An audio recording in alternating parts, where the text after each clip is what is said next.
Et votre invité aujourd'hui en direct sur Boursorama, c'est Nicolas Dupont-Aignan. Bonjour. Bonjour monsieur. Merci d'être là avec nous, président de Debout la France, candidat à la prochaine présidentielle, député, maire de hier. On est complet. Vous avez vu François Fillon, il s'est fendu d'une tribune. Vous lisez le Figaro quand même, Figaro.fr, vous avez vu. Qu'est-ce qu'il nous dit? Il amende, en gros, on va résumer, il amende fortement son projet sur la santé.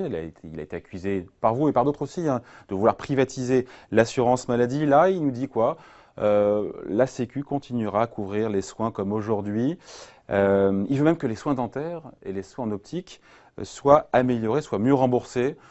Ce rétropédalage vous satisfait? Non, ce n'est pas un rétropédalage, ça reste très ambigu. Et je vais vous dire pourquoi. D'abord, moi je ne suis pas pour laisser exploser le déficit de la sécurité sociale, qu'on soit clair. Mais François Fillon dit on va faire 20 milliards d'économies sur la sécurité sociale. Cela veut dire une croissance des dépenses, soyons très précis, de 1,75%. C'est ce qu'a fait à peu près le gouvernement socialiste d'ailleurs depuis 5 ans. C'est ce qu'avait fait François Fillon comme Premier ministre avant. Dans un pays qui vieillit, avec les problèmes de santé que ça pose, 1,75% et avec une population qui croît, cela fait que le système craque de partout. Et les deux gouvernements de droite, Fillon, puis socialistes, ont fait quoi? Ils ont déremboursé et transféré vers des mutuelles une partie de la charge. À partir de là, François Fillon nous dit « je ne vais plus faire la grande révolution de privatiser une partie, mais je garde l'objectif de rigueur absolue ». C'est un non-sens, parce que de toute façon, il faut prévoir ce que je prévois dans mon programme présidentiel, et il y a une interview dans le quotidien du médecin demain que j'ai fait. Je pense qu'il faut 2,5 à 3% de hausse par an si on veut soigner les Français. En revanche, ma théorie, c'est qu'il ne faut surtout pas faire jouer les complémentaires qui coûtent cher, 20%. Il ne faut surtout pas privatiser le système par des assurances qui coûtent cher. Je vous rappelle, et j'insiste là-dessus, la France consacre, comme l'Allemagne, 11% de sa richesse nationale, 11,5 exactement, à la santé. Les États-Unis, 17%. Ce n'est pas parce que vous transférez des complémentaires qui ont des frais de gestion très élevés, 3 fois celui de la sécurité sociale. Les chiffres sont justes. Oui, j'ai travaillé mon dossier. Je vois ça. Je le connais. En revanche, il y a des économies à faire vis-à-vis de l'industrie pharmaceutique sur du gaspillage de médicaments, sur l'organisation de l'hôpital, sur la réhabilitation de la médecine de ville. Et c'est là où j'ai un projet santé différent qui vise d'une part à réorganiser le système, mais pas à le privatiser, et deuxièmement, à apporter les recettes, d'où l'importance de relocaliser des emplois en France. Car l'enjeu, ce n'est pas de faire diminuer les dépenses. On va devoir soigner les personnes âgées. L'enjeu, c'est de recréer de l'emploi en France, de la compétitivité, pour qu'on relocalise 1 million d'emplois qui portent notre système social. Sinon, des affaires comme Fillon, vous en aurez tous les jours. Je fais un pas en avant, un pas en arrière, je ne sais pas. Justement, c'est pas bon. Cette marche arrière donc de François Fillon pas une marche arrière, un petit peu quand même, c'est perçu comme tel. Oui, mais est-ce que ça prouve pas justement qu'il n'est peut-être pas le réformateur qu'il prétend être et qu'il prétend incarner? Ça prouve qu'il prend le problème de la réforme par le petit bout de la lorgnette et que cela ne peut aboutir qu'à l'échec. En fait, et pourquoi je suis candidat? Parce que les gens pourraient dire François Fillon est un homme honnête, tant mieux. Pourquoi Dupont-Aignan se présente? On va être franc. Mais il est honnête. Oui, c'est ce que je vous le dis. Je trouve ça positif. Mais je trouve ça positif. En revanche, j'ai un désaccord de fond. C'est que François Fillon fera exactement la même politique économique que François Fillon, Premier ministre de Sarkozy, ou que Manuel Valls, Premier ministre de Hollande, parce qu'ils n'ont pas compris que pour régler la réforme, c'est-à-dire par exemple baisser le poids de la dépense publique en France, rationaliser nos dépenses, redonner du dynamisme, on est tous d'accord. Tout le monde est d'accord. Quand il veut faire attendez la suite. Pour faire ça, on est tous d'accord sur l'objectif. Ouais. Si vous faites une politique malthusienne, où vous augmentez la TVA, cassez la croissance, vous supprimez la récompense du travail en supprimant les heures supplémentaires, puisque faire sauter les 35 heures jusqu'à 48 heures, c'est supprimer la récompense du travail. Si vous cassez l'économie, ça veut dire, si vous surchargez de fiscalité encore l'économie, ça veut dire non, quoi? Pas l'économie, il veut baisser massivement les impôts sur les entreprises. Oui, mais il compense par la hausse de la TVA. Absolument. Il compense par la réduction de 500 000 fonctionnaires d'un coup. C'est une folie. Ça n'a jamais marché, cette déflation. Ça n'a pas marché en Grèce, ça n'a pas marché en Espagne. Moi, je regarde ce qui s'est fait ailleurs, aux États-Unis, en Angleterre. Cameron a réduit la part du public, mais d'abord, il a relancé l'économie privée. il a dévalué, il a baissé massivement les impôts sur les entreprises britanniques. Obama a dévalué, a massivement aidé les entreprises américaines. Et c'est pourquoi j'ai un programme différent économique qui vise à diviser par 2 l'impôt sur les sociétés pour les bénéfices réinvestis en France. Je veux un super bonus fiscal pour les PME qui produisent en France, qui recrutent en France. Donc on sera combien là? On passerait de 33 un tiers à... De moitié. On diviserait par 2, mais uniquement. C'est l'anti-CICE. Pour les PME. Uniquement non, pour toutes les entreprises qui investissent en France. C'est pas une usine à gaz, ça, pour vous? Au contraire, c'est très simple. C'est très simple. Vous investissez en France, vous avez un bonus. Qu'est-ce qu'a fait Hollande et pourquoi ça n'a pas marché, Hollande? Il a quand même baissé de 40 milliards les charges. C'était un crédit d'impôt. Oui, d'abord, mais pas seulement. Il a baissé sur tout le monde.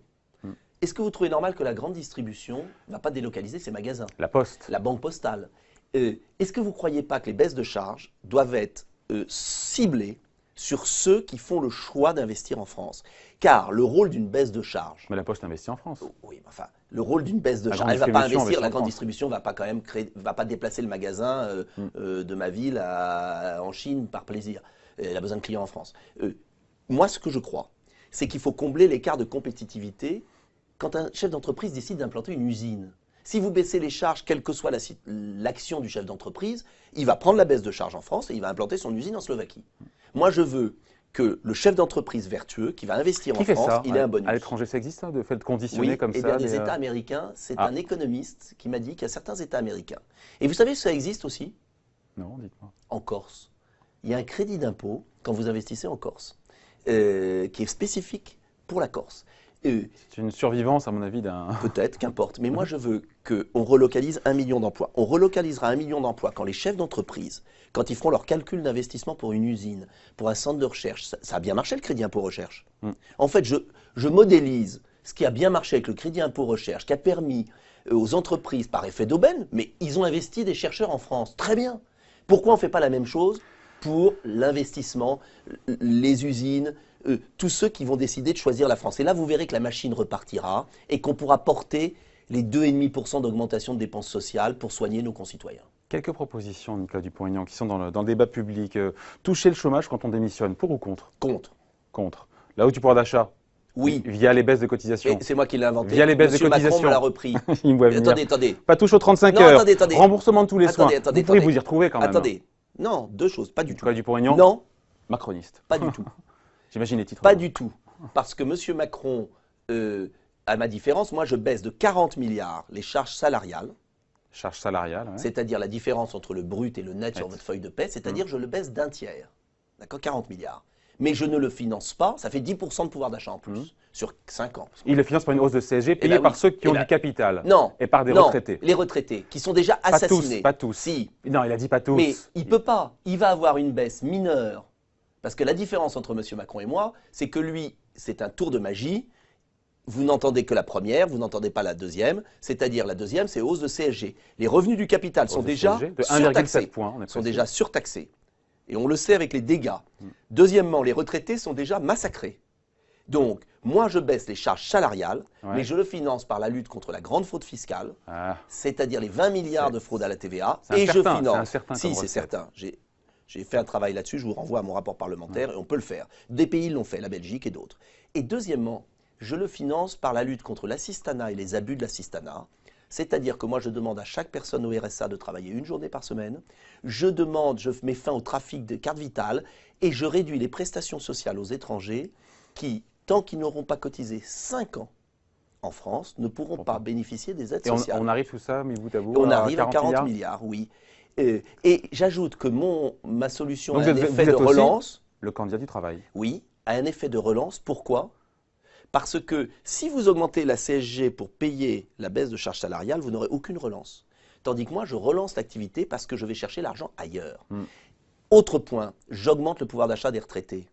En récupérant les 8 milliards de l'Union européenne. Oui, mais ça, personne n'en parle. C'est possible. Oui. Les Échos, d'ailleurs, a travaillé en disant aujourd'hui, c'est possible de le faire. Après, ça remet complètement en cause mais moi, je vais vous dire, le principe de solidarité en Europe. Est-ce que vous trouvez normal? Puis la PAC, après, on n'aura plus l'argent de la PAC. Non, on l'a. Attendez, je reprends. Vous donnez 21 milliards à l'Union européenne. Vous recevez 13, dont la PAC. Et en plus, ça nous coûte 8. Est-ce que vous trouvez normal le principe de solidarité. Oui. Sauf que la solidarité à la chute du mur de Berlin, oui. 30 ans après, attendez, 30 ans après, est-ce que vous trouvez normal que je subventionne l'implantation des usines françaises dans les pays de l'Est? Est-ce que vous trouvez normal que l'argent des Français permette de délocaliser les emplois des Français? Non. Et ces 8 milliards, je les récupère, je les donne aux petits retraités, 100 € de plus par mois pour 6 millions de retraités. Et ça, ce n'est pas de l'argent qui va aller s'investir à l'étranger. C'est de l'argent qui va revenir dans la consommation locale. Ce que je veux faire comprendre, c'est que le désaccord que j'ai avec Fillon, Macron et les autres, c'est qu'ils continuent une politique qui a échoué depuis 20 ans.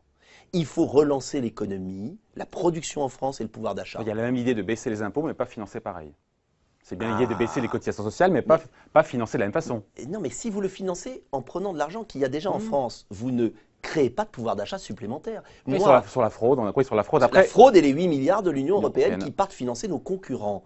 Ce que je veux vous expliquer, c'est que si on n'a pas un coup de fouet à la relance économique, on n'y arrivera pas. J'ai vu un chef d'entreprise récemment, il m'a dit « Vous êtes sympas tous avec vos baisses de charges, mais j'ai pas de clients.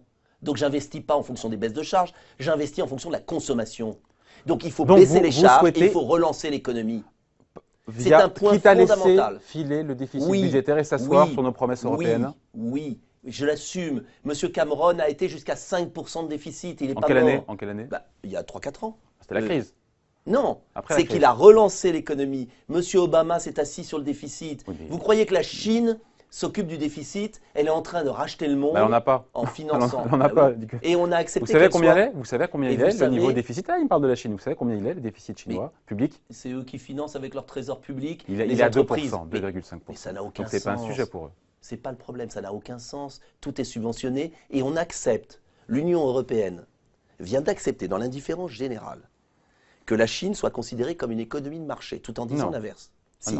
Si. Alors j'ai loupé un Vous avez loupé l'interview de Mme Malmström, commissaire dans le Figaro. Vous l'avez loupé. C'était extraordinaire. Le Figaro titre « L'Europe résiste ». Je lis l'interview, je me dis « Ah, enfin l'Europe résiste ». J'ouvre le journal et je vois Mme Malmström qui dit « Nous n'allons pas… » Commissaire européenne. Nous n'allons pas reconnaître formellement… Extraordinaire. Attendez la suite. On ne reconnaît pas le statut d'économie de marché à la Chine. Formellement, non. Attendez la suite de la phrase. Mais, de fait, le délai est passé et la Chine a le statut.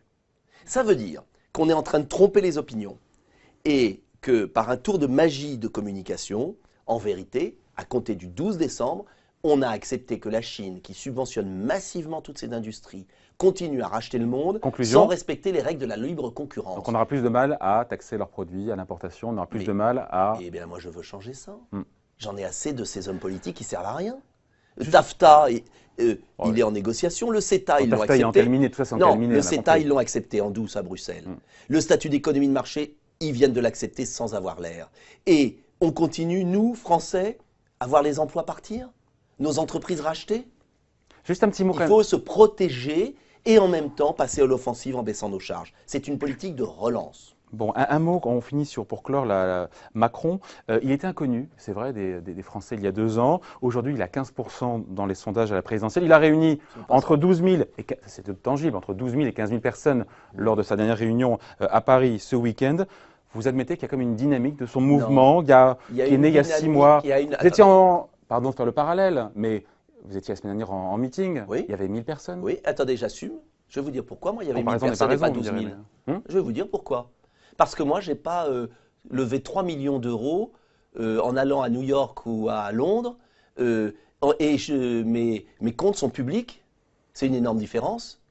Et moi, mon meeting, il était par Internet avec toute la province. Et il y a peut-être une différence, c'est que j'ai fait 1 million de voix au régional, autant que le Front de gauche et les Verts. Et M. Macron ne s'est jamais présenté à une élection. Alors, moi, les bulles médiatiques liées à des soutiens oligarchiques et financiers suspects, j'attends de voir. Et je dis aux Français… La formule est un peu absconce, hein, pardon. Elle n'est pas absconce, elle est très claire. Je dis que M. Macron est la créature de l'argent et la créature d'intérêt qui ont besoin d'un visage plus souriant, plus jeune, pour faire passer une pilule encore plus amère. Et moi, je dis aux Français, méfiez-vous, parce que c'est l'homme de l'argent roi, de la banque Rothschild, c'est l'homme des banques et des intérêts. Et c'est pourquoi on lui ouvre tant les médias. Et attendez de voir la suite, les Français ne sont pas dupes et quand ils vont voir la réalité du programme, Parce que par exemple, M. Macron dit, ça paraît moderne, il dit, ouais, quand on est jeune, on doit travailler plus. Ça veut dire quoi? C'est le SMIC jeune, c'est-à-dire le SMIC au rabais, la fin du SMIC. M. Macron, il dit, il faut libérer. C'est pas préférable justement de ne pas avoir d'emploi si c'est un marchepied, si c'est un sas? Ça, c'est du pipeau. Moi, je veux une relance économique qui offre des emplois et on peut le faire. Monsieur Macron, c'est lui. La précarité, c'est lui qui a été ministre de l'économie. Arrêtez, c'est du pipeau intégral. Il a été ministre de l'économie de Monsieur Hollande. C'est une image sur papier glacé. Il ne s'est jamais fait confronter aux électeurs. Eh bien, bon courage. Et moi, je vais vous dire, je propose un vrai programme de redressement qui est réel, sérieux. Ce n'est pas une bulle. Bon, d'autant qu'en 2007, vous avez fait 1,70. 2012, oui, en 2012, pardon. Oui, 1,78%. Et en régional, j'ai fait 6,5%. Exactement. Non, mais je veux en venir. C'est intéressant. Mais voilà. Non, mais l'idée derrière, c'est que. Et d'ailleurs, je prends le pari que vous serez au-dessus. Vous voyez quoi? Je suis prêt à prendre le pari. Vous serez au-dessus d'1,7%. Ah bah merci. Bah oui. Je serai au-dessus de M. Macron, surtout. Non, mais l'idée, c'est que. On se souvient, en régional, vous avez dit, au régional, en Ile-de-France, on va gagner. Ça ne s'est pas produit. Maintenant, vous avez dit, je peux battre Marine Le Pen. C'était il y a quelques jours, mais la chaîne parlementaire. Vous voulez que je vous dise quelque chose? Vous comprenez que certains soient sceptiques ou dubitatifs en vous écoutant? Peut-être. Mais c'est très simple. Est-ce qu'ils veulent revivre 2017-2022 avec les mêmes hommes, les mêmes dirigeants, les mêmes politiques? Et moi, je dis aux Français. Macron. Mais Macron, c'est le même. C'est le nouveau visage d'un même produit avarié. Et encore plus dur. Moi, je pense qu'il faut un changement de politique. Il faut une autre politique. Cette autre politique, je suis convaincu qu'elle peut être mise en place en France. C'est une politique de réforme et de relance. Je ne crois pas un instant à la vieille politique de soumission à l'Union européenne et à sa politique d'échec. Et Macron-Fillon, c'est la même chose. C'est un monde low cost. C'est une souffrance sociale qui n'aboutit même pas à la réussite économique. Donc, c'est un monde oligarchique, des copains. Eh bien, bon courage, je dis aux Français, réveillez-vous avant qu'il soit trop tard. Moi, mon rôle, c'est de proposer une autre voie. Et je crois, vous savez que ça va être l'élection présidentielle la plus intense qu'on a jamais connue. Rien n'est joué, l'électorat est d'une volatilité incroyable, et les Français regardent et cherchent qu'on leur présente de vrais débats. Fillon, vous savez, a pu être élu à la primaire parce qu'il y a eu des vrais débats. Et je demande aux grandes chaînes d'organiser un vrai débat avec Macron, avec Le Pen, avec Mélenchon, avec Fillon, avec Valls. Et vous verrez qu'il se passera quelque chose. Bon, on termine là-dessus puisque vous parlez de François Fillon. Il se dit qu'il vous affaiblit un petit peu, que son positionnement, il mord un peu sur votre électorat bourgeois, conservateur, droitisé. C'est parce que vous connaissez mal mon électorat. Et je pose la question. Eh bien, moi, je vous réponds. Vous savez, François Fillon nous propose ce que j'appelle le programme de la vieille droite. Et sur le plan économique, rien ne changera. C'est toujours la même déflation et la soumission à Bruxelles. La vraie question, c'est est-ce qu'on se libère de Bruxelles? Est-ce qu'on accepte de penser par nous-mêmes, comme le font les Anglais, comme le font les Japonais, comme le font les Singapouriens, comme le font tous ceux du monde entier? Sans sortir de l'euro, pour autant. En le renégociant, il faut tout renégocier, tout remettre à plat. Il faut défendre les intérêts de la France et faire une relance économique. On ne réforme pas dans la déflation, ça n'a jamais marché, ça ne marchera jamais. Donc ce sont les queues de système. Macron, Fillon, vous savez, le système a besoin d'avoir de nouveaux visages, de faire croire que c'est nouveau. Mais le produit, c'est le même. Donc ça fait 20 ans que ça dure, il sera peut-être temps de changer. Bon voilà, on termine là-dessus. Merci à vous. Nicolas Dupont-Aignan était donc votre invité en direct sur Boursorama, président de Debout la France, candidat, on l'a compris, plus que jamais à la présidentielle, député maire de hier. Merci à vous. À bientôt. Au revoir.